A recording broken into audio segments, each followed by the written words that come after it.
I know most of you guys heard this, but Tesla is finally starting to get the ball rolling with this Cybertruck. So I wanted to get into it, guys. The whole EV thing, the electric car stuff. I'm cool with the technology. I actually wanted to get better. I just can't buy one until I can at least get 400 miles per charge. You know what I mean? And the whole push on it being better for the environment and forcing people to only buy electric, or where dealerships are only selling electric now going forward. Um, I have a problem with that, But because the Cybertruck just came out, I wanted to make sure we did an episode on this. So happy Wednesday, guys. Hope your week's going good. Welcome to Get Into the Facts. You already know me. I'm your host, Andrew Curiel, but we're going to hop right into it, guys. First article I got here. Tesla factory produces Cybertruck nearly 4 years after Elon Musk unveiled it.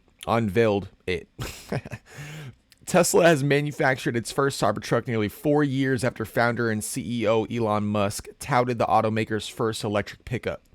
Tesla workers at the company's so-called Gigafactory near Austin, Texas, tweeted a photo of the completed vehicle on Saturday with the caption, "First Cybertruck built in Giga, Texas. The feat comes 4 years, blah, blah, blah, blah, blah." We already went over that.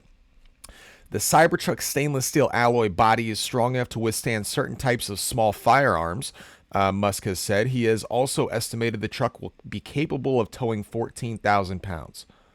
That's pretty impressive. It's unclear when Cybertrucks will be available for purchase from a dealership lot or at what price. Musk said in April that the company expects to deliver the first truck sometime between July and September. Tesla didn't immediately respond for requests.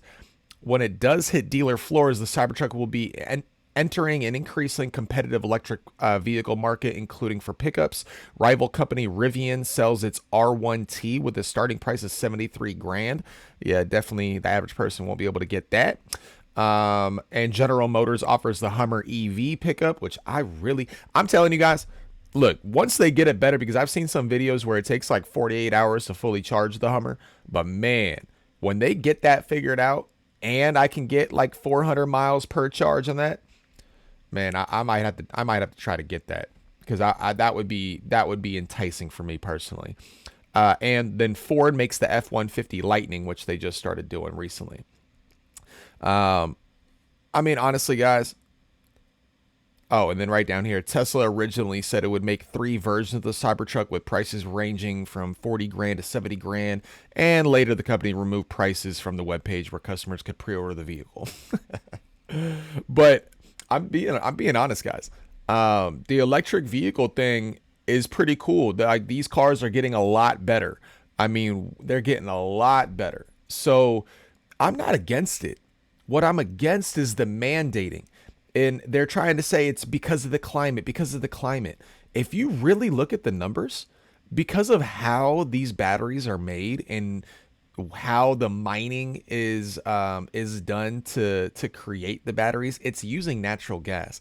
It's really a wash. There's really not even, at least that I've been able to find. So tell me if I'm wrong, but I have not been able to find any evidence saying that going EV, if everyone went EV, it was going to be a significantly more beneficial thing than using gas powered vehicles.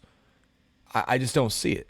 And we've made gas powered vehicles more and more efficient over the decades. I mean, I don't know if you guys remember, but when I was growing up, like an SUV, just an SUV, you were getting anywhere between 10 to 15 miles to the gallon, more likely than not. Okay, trucks, if you got over 12 miles to the gallon in a truck, you were doing pretty good, And I mean, even cars, like even to get a 25 to 27 miles to the gallon in a regular sedan like a Honda Civic, you needed a manual transmission. Now, these automatic vehicles with 8-speed transmissions, they're able to get like 35 miles to the gallon in some cases. So they've done a really good job. So I really don't understand why we have to mandate it. And plus, how are you going to get people that are making 30, 40, even $50,000? I'm actually, even if you're making $70,000 a year, how are you going to afford a $50,000 to $60,000 vehicle? I just don't get it. So we're going to keep going into this, guys, but it just, the logic isn't logicking. Okay, like it does not make any sense to me. And then over here we got this article, guys. The U.S. government to end gas-powered vehicle purchases by 2035 under Biden order. And this is a little misleading. It says U.S. government to end gas-powered vehicle purchases. So the actual federal government, okay? So the actual federal government is not going to buy any more gas-powered vehicles by 2035. And that's not including like space vehicles or planes or anything like that. They're talking about like your typical sedans and SUVs that they use, okay? The U.S. government plans to end purchases of gas-powered vehicles by 2035 in a move to lower emissions and promote electric cars under an executive order signed by President Joe Biden on a Wednesday. The government owns more than 650,000 vehicles and purchases 50,000 new vehicles annually. Biden's executive order said that light-duty vehicles acquired by the government will be emission-free by 2027. And I'm sorry, guys, emission free by 2027. So you're just not counting. I guess it means when you're driving it, it's going to be emission free. But it costs emissions to make the batteries and to keep replacing the batteries. It's not going to be emission free completely. Like, I just don't understand that. Total federal government operations will reduce emissions by 65% by 2030 under the plan. The government will seek to consume electricity only from carbon-free and non-polluting sources on a net annual basis by 2030 and have net zero emissions by 2050. The order noted the U.S. government is the single largest landowner, energy consumer, and employer in the nation and can transform how we build, buy, and manage electricity, vehicles, buildings, and other operations to be clean and sustainable. I mean, guys, this is cool, I guess, let the federal government do their part, especially if they feel this strongly about it. I'm cool with all these just regular cars and SUVs. If they get put towards electric vehicles for the federal government, great. That's fine. Just don't make every single person have to go electric. Just guys, why are we allowing everything to be mandated in the United States now? Like, that's really my thing. We've touted personal freedom and personal responsibility. That's what built this country. And now we're just allowing authoritarianism to just sneak in.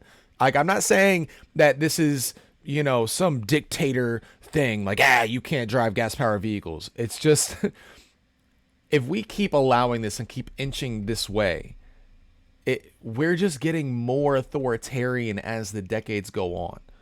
I want this type of technology to keep getting better. I want it to keep improving, but not at the decline or not at the risk of taking away gas powered vehicles. That to me just does not seem logical. And plus, if they're so much better in the capitalistic world that we live in, if they're that much better than gas powered vehicles and they're able to do everything gas powered vehicles did but better, what makes you think that everyone would just naturally go in that direction?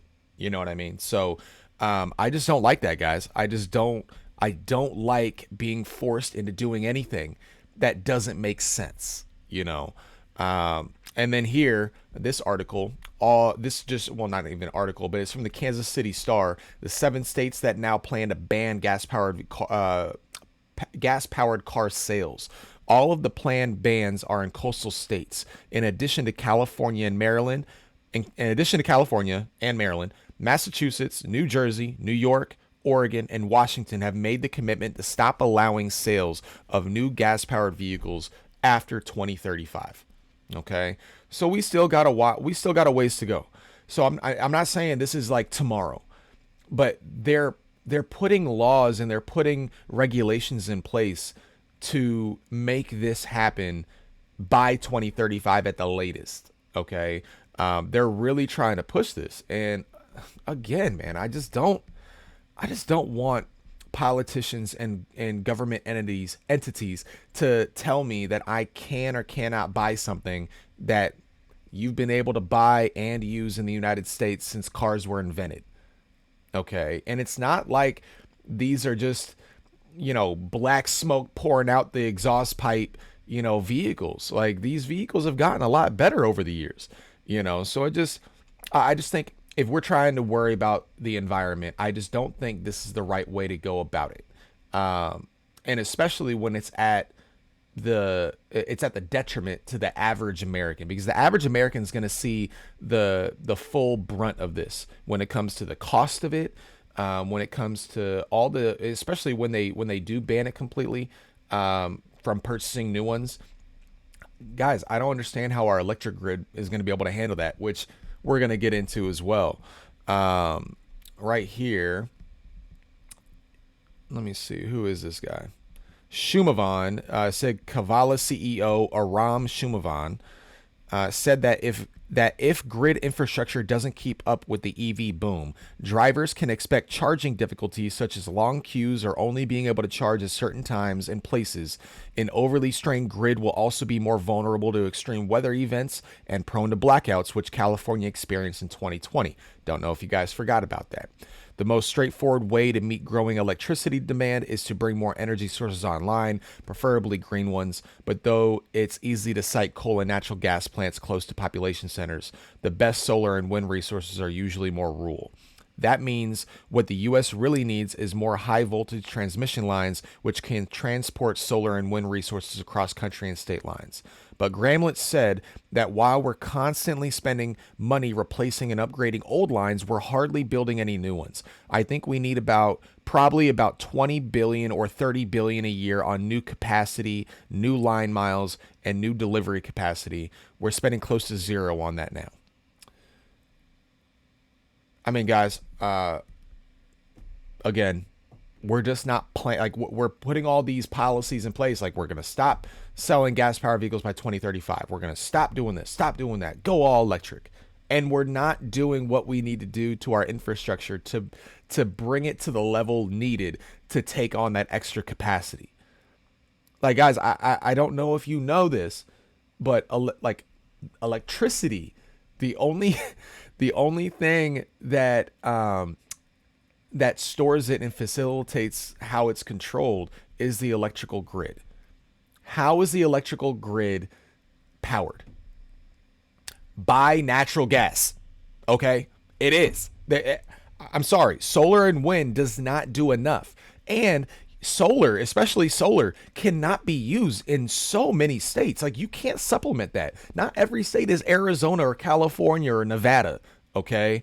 Like, try doing solar in Washington. Please. Please, I dare you. Do solar in Washington and Oregon. I would love to see how you guys are going to handle that. Okay? Because it's not going to go well. It's not going to go well.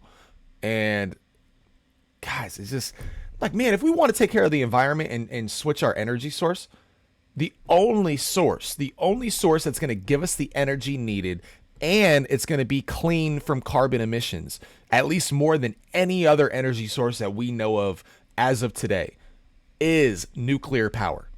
Nuclear power is the only way to go when it comes to cleaner energy source that can produce at the level needed to take on this type of demand, and we keep going away from nuclear power like it's some dangerous voodoo, energy, but it's not. Especially with today's technology, it's something that we can easily use and be way more beneficial. It doesn't need to be a bomb. Nuclear power isn't all just about dropping a bomb on Hiroshima.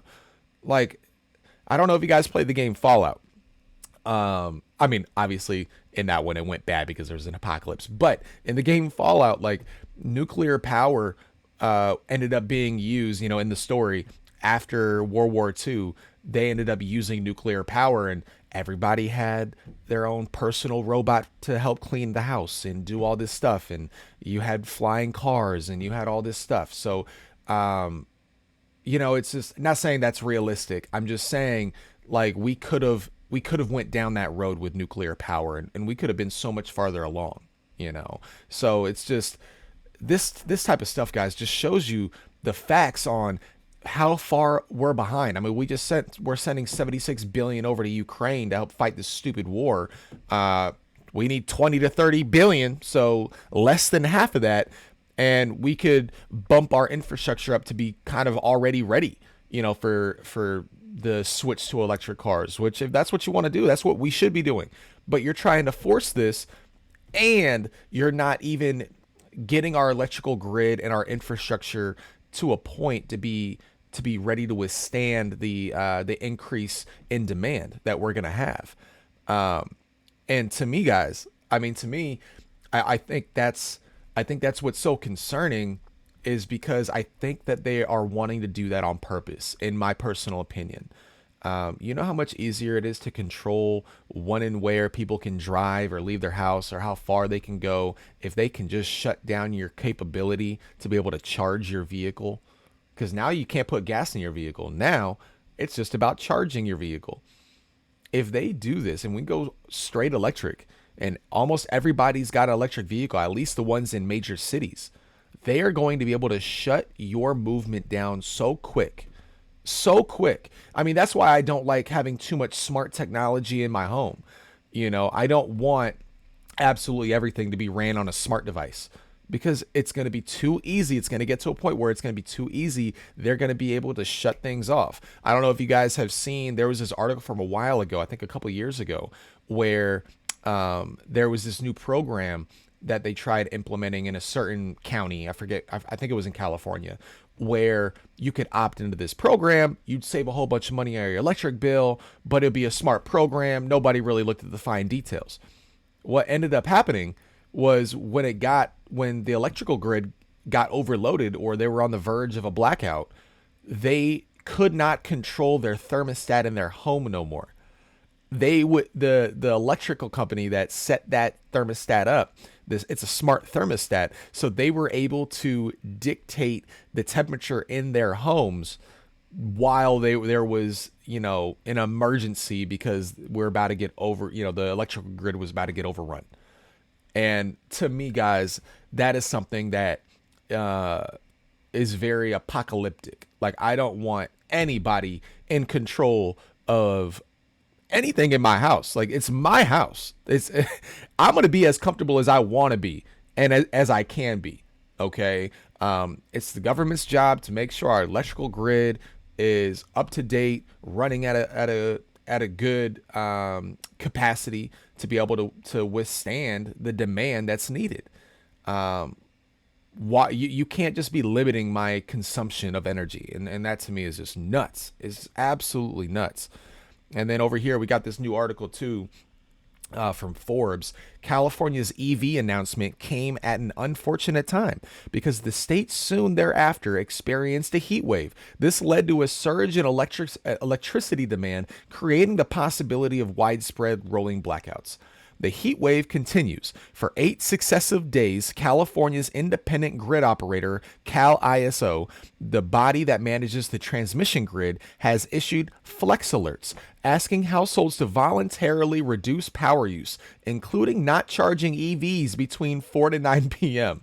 Officials are asking companies to switch production hours and use generators, which often work on diesel. The Navy has not been spared either. At the San Diego Naval Base, ships were disconnected from their port-based power connections and asked to sail out to sea. In normal times, Cal ISO's request would not have generated controversy, especially because the flex alerts will probably end soon. However, with the impending midterm elections and efforts by former President Trump to return to active politics, everything is controversial, blah, blah, blah, blah. I mean, guys, that was just funny to me. I don't know if you remember that. Okay. I don't know if you remember when this happened, but Gavin Newsom announced, you know, this plan to not sell any more gas powered vehicles by 2035. And the very next day, I mean, it wasn't even 24 hours. And within that time frame, they were announcing that they were in the middle of rolling blackouts, and that people need to not charge their electric vehicles and not use electricity if they can during certain times. I mean, guys, and right now, California only has like 1 to 2% of their population driving electric vehicles. What's going to happen when it's 35, 45%? I just want to know. I just want to know how we can connect the dots on this working. Please tell me. Please tell me. Put it in the comments. Like, please just let me know, because I do these episodes because I really am trying to get to the facts on these things, guys. Like, we gotta be able to have some common sense when it comes to this stuff. And then just to see how this works, guys. This is only when it comes to climate change, them us going to electric vehicles and all this stuff. This is only something that poor people and the average American are going to get hit with. Okay? Because again, when it comes to it, what pollutes the air more is not gas powered vehicles. Maybe because there's so many cars that's why we have more pollution, but at a per car to per plane rate, it's not the case. And this is from 8billiontrees.com. I mean, you can look this stuff up, guys, just to make sure, but the math looks like it's math. And then I checked other articles too that showed that it was similar as well. But this one, for example, traveling 300 miles between Philadelphia and Boston by car would generate around 104 kilograms of CO2, regardless of how many passengers are in the vehicle. Whereas flying the same distance by jet would produce around 184 kilograms of CO2 per passenger. Oh, dang. I didn't even realize. I didn't even read that when I first read that. Flying is 184 kilograms per passenger compared to 104 kilograms driving, regardless of how many passengers are in the vehicle. And you don't see these rich people, these politicians flying everywhere for different meetings and different summits and all this stuff. You don't see them slowing down. They're just wanting you, the average person, to cut down on how much you fly, on where you go. That's why the price of tickets for airplane tickets are through the freaking roof. You know, they're trying to make it so hard and so expensive to be able to buy a new car, to be able to buy a plane ticket, to be able to go on vacation. They don't want you to move. And I mean, this kind of shows you guys. I mean, this shows you that they really don't. I mean, all these articles that we went over just based on the electric vehicle stuff, they really don't want you to. And again, I'm not against electric vehicles. I like electric vehicles. I like the way we're going with that. I don't like the mandate, and I don't think it should ever be mandated. Just make them better. Make electric vehicles so good that the average person doesn't even want a gas-powered vehicle no more. That's how you get that done, not by mandates like we're in China. Like, that's what pisses me off the most. And another thing that pisses me off too is the average person seems willing to abide and listen to these mandates by the government. And I think that worries me the most. And that's another reason why I started this podcast, because we need more average people that think the way I do. And honestly, not just the way I do, with other ways of thinking too, but that just use factual and logical ways of reasoning to make their determinations on how they feel on certain things instead of just emotion based. And I think that's very important to do, guys. We got too many quiet people in this world, so we just got to speak up. We just got to know what the hell's going on. I know a lot of people really don't know what's going on. Obviously, they know electric vehicles are getting better and better, but they don't really know or hear what politicians are doing to force the hand of these dealerships. I mean, Ford and Chevy, they're already stopping production of gas powered vehicles. Like, the Camaro is only going to be electric now. They're starting to put every single car to just be electric before 2030. So we'll see where it goes, guys. I hope you like the content. I have a great time doing this for you guys. So again, make sure you press that like button. Share the video with your friends too. If you think they like the episode, we just need to get the video out more, get the likes up, get those comments up. It all helps the algorithm when it comes to YouTube. You know how YouTube is. So I really appreciate you guys. Have a blessed day, and I'll see you on the next video.